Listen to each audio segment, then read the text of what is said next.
Okay, so we're going to prove this theorem here. We're going to say that if f is a twice differentiable function with continued first and second derivatives, and if we have some a in the domain such that we have it that the second derivative is greater than 0 on some interval containing a, then what you have is that the tangent line is always beneath the graph of f along I.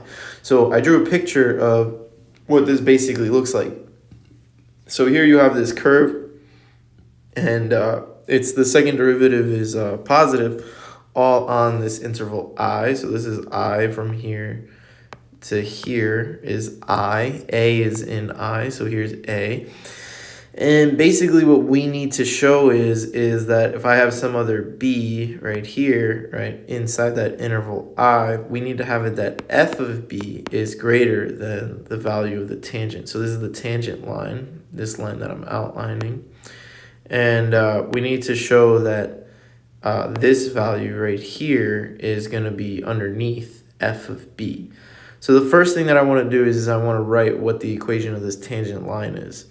So if I'm given f, right, and a, I want to find the equation of the tangent line to the curve at, right, a comma f of a. So the equation of tangent line at a comma f of a is, right, it's y minus y1, which is f of a, is equal to m times x minus a. But m in this case, we should see that's the slope of the tangent line, which is the derivative of f at a times x minus a. And now I have it in this form, but I just want to move this around a little bit, and I want to get it in an actual function form. So I'm just going to add f of a on both sides, and I'm going to get f of a prime times x minus a plus f of a. And I don't know, I could call it L of x, the tangent line at a,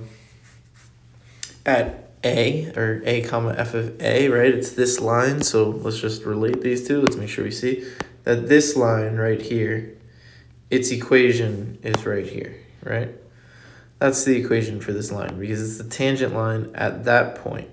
Now, we want to find out the relationship between this point, right? This point, if we go over here, right, is L of B, right? Because this is the equation for the line. And then if I plug in B, it's this one. What I want to show is that it actually looks like this, that this L of B is less than F of B. So I want to show that f of b, okay, we want that f of b be greater than L of b. And L of b is f prime of a times b minus a, right? Because I put b in for x plus f of a. I want to show that that's true, provided I know that this is the case along everywhere in I, that the second derivative is positive. If I move stuff around, right, if you look, if I subtract f of a on both sides, and then if I divide by b minus a on both sides, I want to show this, right? So all I did was I subtracted f of a and then divided by b minus a, and I got this inequality. So I want to show this, right? So if this one's true, then this one's true. And if this one's true, the other one's true. So I just need to show this now. Now, to show this, I just need to make the assumption, let's say b is greater than a. Okay, just like in this picture. So b is some other point on the interval that's greater than a. You could easily show the other way. You could say if b is less than a, and the proof runs the same way. So we're just going to assume that b is some other point on the interval. I need to show, again, what's key is I need to show that this is true, right? That the function value is greater than the tangent line value at that point in the interval. Because I want to show that the tangent line is always beneath the function, that it actually looks like this. Okay? And now I pick some point B, make B greater than A. And I want to show that this is the case. If this is the case, then this must be the case, this inequality here. But now we have something else. We have it that B is some point in the interval, and there must exist, by intermediate value theorem, because this function is differentiable, there must exist some C that's between these. So A is less than C, and it's less than B, and C is less than B. Okay, we must have some C by mean value theorem. Did I say mean value theorem? By mean value theorem, there exists C, with C being between A and B, and right, this here should look very similar, and C prime will be equal to f of B minus f of A over B minus A.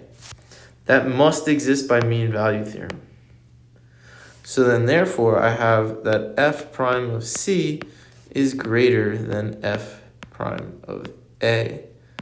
And this one must be true. Why does this one must be true? Well, because you see, C is greater than A, yes? And since C is greater than A, I've shown that then f prime of C is greater than f prime of A. If the second derivative is positive, what does it mean about f prime, right? F prime is increasing, or strictly increasing. This implies that f prime is increasing. So I showed that, right, if I showed that if I want this to show is true.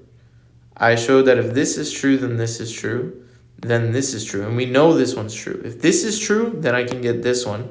And then going back, I can get the other ones. So this one, and we know that this is the definition of increasing.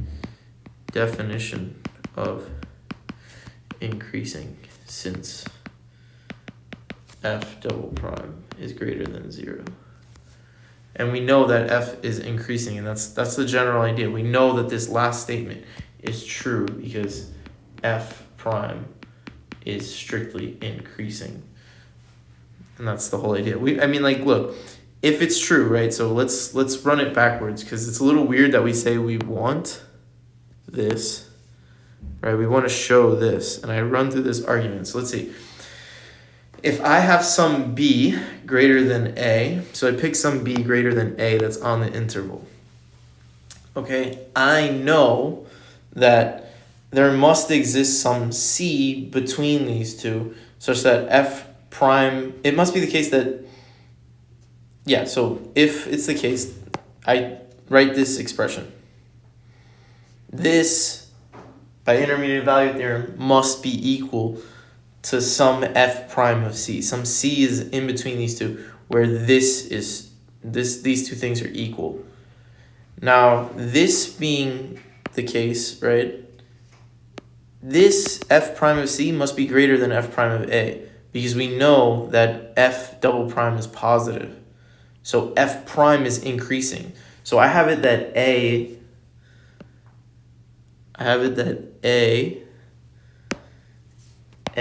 is less than C.